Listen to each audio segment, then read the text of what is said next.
যার কথার কারণে সেই দিন উত্তরা বিএনএসে হাজার হাজার ছাত্রের জীবন বেঁচে গেছে, তার জীবন চলে গেছে।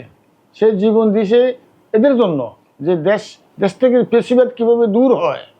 আল্লাহ পাক তাকে যে জন্য পাঠিয়েছে তার কাজ সম্পূর্ণ শেষ হওয়ার পরেই আল্লাহ পাক তাকে পছন্দ করার কারণে তাকে নিয়ে গেছে। সেই দিন সে হয়তো বাসা থাকলেও সে হয়তো মৃত্যুবরণ করতো, তখন তাকে কেউ শহীদ বলতো না, চিনত না। আন্দোলন করার সময় কি ওনাকে কোনো বাসা থেকে বাধা দেওয়া হয়েছিল কিনা আন্দোলন যখন আন্দোলন চলতেছিল ভয়ভীতির কারণে? না, এটা তো আমার অনুমতি। দেশের জন্য তোমার কাজ করতে হবে, যেহেতু তুমি সচেতন। তুমি একটা লোকের জন্য যদি তোমার একটা কথা, যদি তোমার একটা স্লোগানে যদি আরও 50টা 100টা 500টা হাজার হাজার লোকের যদি উপকৃত হয়, দেশের উপকৃত হয়, তো তুমি কথা বলবো না কেন? লক্ষ লক্ষ আইলেম বাংলাদেশে আছে, কয়জনে বক্তব্য দিতে স্টেজে কয়জনে কথা বলতে পারে। অতএব আমার শাকিল কথা বলার মতো একজন যোগ্য, সে একজন বক্তা, সে কথা বলতে পারে। যার কথার কারণে সেই দিন উত্তরা বিএনএসে হাজার হাজার ছাত্রের জীবন বেঁচে গেছে, তার জীবন চলে গেছে। সে জীবন দিছে এদের জন্য যে দেশ থেকে পেশিবাদ কিভাবে দূর হয়, কেন দেশেও যেন কোনো অন্যায় অত্যাচার না হয়, জুলুম নির্যাতন না হয়, মানুষ গুম না হয়, তথা সরকার থেকে শুরু করে গ্রাম্য পুলিশ পর্যন্ত যেন কোনো রকম কারোর উপরে কোনো অত্যাচার অবিচার করতে না পারে। এই জন্য সে সবসময় সচেতন ছিল, কথা বলতো। মিছিল থেকে শুরু করে যত যা গাজীপুর ডিস্ট্রিক্টে আপনি ফুটেজ দেখলে অনেকে দেখতে পাবেন, শাকিলের প্রথম কাতারে প্রথমে তার হাতে স্লোগান, তার হাতে মাইক্রোফোন। সে সবসময় এই অবস্থায় থাকতো, আমি কাজ করব, কে করলো না করলো আমার বিষয় না, আমি কাজ করব।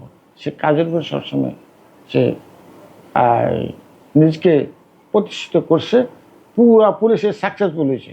আল্লাহ পাক তাকে যে জন্য পাঠিয়েছে তার কাজ সম্পূর্ণ শেষ হওয়ার পরেই আল্লাহ পাক তাকে পছন্দ করার কারণে তাকে নিয়ে গেছে। যে কোনো একটা উসিলা দিয়ে নেয় আল্লাহ পাক, কোনো উসিলা ছাড়া কাউকে নেয় না। হয়তো সেই আন্দোলন সেই দিন সে হয়তো বাসা থাকলেও সে হয়তো মৃত্যুবরণ করতো, তখন তাকে কেউ শহীদ বলতো না, চিনত না। আর তার আন্দোলনের কারণে, তার কাজের কারণে আপনারা আমার বাসায় এসেছেন। আপনারা দেখছেন যে শহীদ শাকিল একজন অনেক উপরের লেভেলের ছাত্র ছিলেন এবং কথা বলার মতো তার সেই সাহসিকতা ছিলেন। হাসনাত আবদুল্লাহ সহ এরা এই গ্রুপের যেই দিন 18 তারিখে আমার ছেলের যেদিন তাকে গুলি করে হত্যা করেছে, সেই দিনে গাজীপুর থেকে তাকে ঘোষণা করা হয়েছে শহীদ শাকিল সমন্বয়কের একজন। তাকে সেদিন ঘোষণা দিয়েছে, অথচ সেই ঘোষণাপত্র সে নিজে শুনতে পারে নাই, মোবাইলে দেখছে, কিন্তু সে তখন সেখানে ছিল না। তো এইভাবে সে কাজ করতো, কাজের উপরে তার কারোর কে আসলো না আসলো সেই বিষয়ে তার কখনো মনোভাব ছিল না, আমার কাজ আমি করে দেবো। এই জন্য তার বন্ধুবান্ধব সবাই যখন ওই বিএনএসের সামনে থেকে আন্দোলনের অবস্থা তারা একটু বিশ্রাম নিয়ে চলে যাচ্ছিল, ওকে তখন ওরা বলে না যে তুমি আসো, ও বলছে তোমরা সবাই যাও, আমি যদি চলে যেত তো মাঠ খালি হয়ে যাবে। অতএব তারা শত্রুরা আক্রমণ করার বেশি সাহসিকতা পাবে, এইভাবে সে কাজ করতো। আচ্ছা, আমি যদি আরেকটা প্রশ্ন করি যে জুলাই আন্দোলনের যে আকাঙ্ক্ষা, ওই আকাঙ্ক্ষা কি এখন পর্যন্ত বাস্তবায়ন হয়েছে কিনা, বা এই বিষয়ে আপনি কি বলবেন? না, কোনো বাস্তবায়ন হয়নি।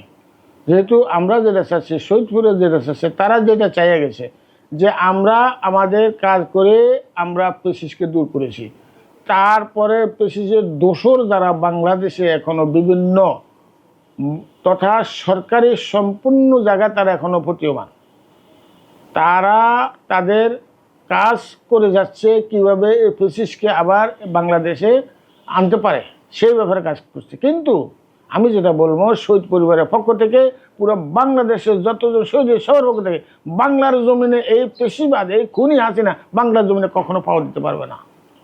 বাংলাদেশে যদি কেউ এটার প্রতিবাদ নাও করে, এই ব্যাপারে যদি সচেতন না হয়, রাস্তা না নামে, তারপরও আমরা শহীদ পরিবার, আমাদের 1600 শহীদ পরিবার আমরা আছি। আমরা এক গড়ে 5 জন করে থাকলেও আমাদের বহু, তারপর আমাদের 30,000 যোদ্ধা পঙ্গু এখনো আছে। সেখানে আমি বহু প্রোগ্রামে যাই, যেই সব পঙ্গুত্ব বরণ করে তারা জীবন যেভাবে চলতে আছে, আমি চাই না এই জীবন। আমার পুত্র বলছে ওই সাইদি সাহেবের একটা কথা সে বলছিল সিংহের মতো 1 ঘন্টা বাঁচবো, ইন্দুরের মতো, বিড়ালের মতো 100 বছর বাঁচার কোনো সুযোগ নেই। আমার পুত এইভাবে সে কাজ করত, এইভাবে সে কাজ করে তার সাকসেসফুল হতে। সে তখন থাকা অবস্থায় গাজীপুর ব্লাড ফাউন্ডেশনের চেয়ারম্যান সে ছিল। এখনও সেই চেয়ারম্যান আছে শহীদ শাকিল। গাজীপুর ডুয়েটের শাকিল, শহীদ শাকিল অডিটোরিয়াম আমার হাতে উদ্বোধন করা হয়েছে। আমি সেখানে গিয়েছি, সেখানে আমি বক্তব্য দিয়েছি, কথা বলেছি। এখন আমি কিছুদিন আগে আমি খবর পেলাম সেই শহীদ শাকিল অডিটোরিয়ামের নামকরণ মুছে ফেলার ষড়যন্ত্র চলছে এবং কিছু অংশ মুছে ফেলেছে। কে বা কাহারা, আমি আপনাদের সাংবাদিকের মাধ্যমে জানতে চাই কে বা কাহারা এই পেশিসের কাজ করেছে। নতুন কোনো পেশিস যদি জন্ম নিতে চায় আমরা দাঁত ভাঙা জবাব দিয়ে দেবো ইনশাআল্লাহ। একটা যদি প্রশ্ন করি যে সরকারের কাছ থেকে আপনাদের শহীদ পরিবারের কিরকম আশা রাখছেন? সরকারের প্রতি আমাদের আশা, আমাদের শহীদ প্রথম ছাওয়া হলো এই আমাদের ছেলেদেরকে যারা হত্যা করেছে, যারা আমাদের থেকে আমাদের ছেলেদেরকে বিদায় করে দিয়েছে, আমরা এখন আমাদের জীবনটা আমরা কোনো রকম আমরা বেঁচে আছি না বাসার মতে। কিন্তু আমরা ওই দিনে আমরা একটু কিছুটা হলেও স্তব্ধ নিঃশ্বাস ফেলবো যেদিন এই শহীদদের পুঙ্খানুপুঙ্খভাবে বিচার করা হয় এবং পেশিস হাসিনা সহ তার যত দোষর আছে প্রত্যেকটির উপযুক্ত বিচার তাদের করা হয়। তাদের উপরে যেন বেইনসাফ করা না হয়। তারা যতটুকু পায় ততটুকু তাদেরকে দিতে হবে। আর যদি তা না হয়, সরকার যদি না পারে, তা যদি মায়া কান্না আসে, তাহলে ওই ফেসিসকে বাংলা জমিনে না আমাদের হাতে ছেড়ে দাও। আমরা সোহরাওয়ার্দী উদ্যানে ডাঙা করে পাথর দিয়ে নিক্ষেপ করে তাকে আমরা হত্যা করব। তাহলে আমাদের মনে যদি কিছুটা হলেও শান্তি পায়। আর আমাদের আবার বলছি, আমাদের এই শহীদদের পুঙ্খানুপুঙ্খ রূপে বিচার করতে হবে এবং যে জুলাই স্বীকৃতি, জুলাই কি বলে না জানি, এই জুলাই সনদ বাস্তবায়ন করতে হবে। জুলাই সনদকে সামনে এনে এটা পাস করতে হবে, সংসদে বিল পাস করতে হবে। নচেত আমাদের এই ছেলেদেরকে জঙ্গি বলে একটা তারা ঘোষণা করবে, বা এখনও বলে জঙ্গিরা বাংলাদেশ থেকে হাসিনারে বিদায় করছে। কিন্তু তারা এই কথা যেন বলতে না পারে, সংসদে এটা পাস করতে হবে, আইনি হিসেবে আমাদেরকে ঘোষণা করতে। আমাদেরকে সাহায্য সহযোগিতা করার আমি সেইটা বলবো না, আমাদের দরকার নাই।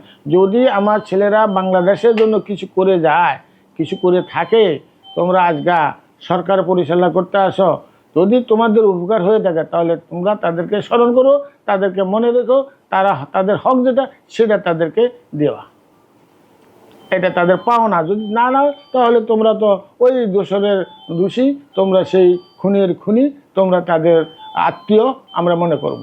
অতএব আমাদের দাবি, তোমরা আমাদের এই দাবিগুলি যথাযথভাবে পালন করে তারপরে আমাদেরকে কিছুটা হলো আমরা আশাবাদী হব যে আমরা কিছুটা হলো বিচার পেয়েছি।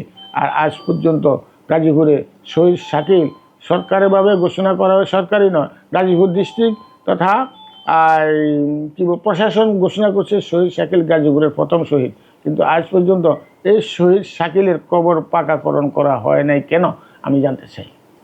আপনাদের মাধ্যমে আমি জানতে চাই আমার এই কেন বৈষম্য করা হলো। এটাও তো একটা বৈষম্য, যার জন্য আমাদের ছেলেরা জীবন দিয়েছে, রক্ত দিয়েছে, সেই বৈষম্য এখনও আমি দেখতে পাই। এই বৈষম্য থেকে বাংলাদেশকে মুক্ত করতে হবে। আর আমার এই কি বলবো, শাকিল যেন এই কি বলতে ওটা ভুলে গেছি। যাই হোক, আমি আপনাদের কাছে এই আবেদন রাখলাম, আপনারা এত কষ্ট করে শহীদ শাকিলকে স্মরণ করেছেন। শাকিলের কাজগুলি, কথাগুলি যে যা ছাড়ছে শহীদেরা, এই কাজগুলি যদি বাস্তবায়িত হয় তাহলে তারাও সেখানে শান্তি পাবে। যেহেতু আপনারাও একজন সাংবাদিক, একজন সাংবাদিক, আপনাদের ভাই ছিল, ওই সাংবাদিক সে যেভাবে বস্তুনিষ্ঠ কথা বলার জন্য সামনে থেকে কাজ করত, আপনাদের দ্বারাও এই জাতি অনেক কিছু আশা করে। আপনারা যদি এদেরকে হাইলাইট করে জাতির কাছে আপনারা ধরে রাখতে পারেন তাহলে আসলে তারা শান্তি হয়ে যেত। আপনারা তাদের ওয়ারিশ, আপনাদের দায়িত্ব আপনারা যদি পালন না করেন আপনারাও সেদিন জবাবদিহির কাতার পড়তে হবে। আপনারা, আমিও তখন আপনাদেরকে বলবো যে আপনারা তো একজন সাংবাদিক, আপনার বাংলাদেশে 5 জন সাংবাদিক শহীদ হয়ে গেছে, এই 5 জন সাংবাদিকের খোঁজখবর আপনাদের নেওয়া কতটুকু দায়িত্ব, আপনারা ওই দায়িত্বটা পালন করেন কিনা, এর জন্য আপনাকে জবাব দিতে হবে। ঠিক আছে, ধন্যবাদ।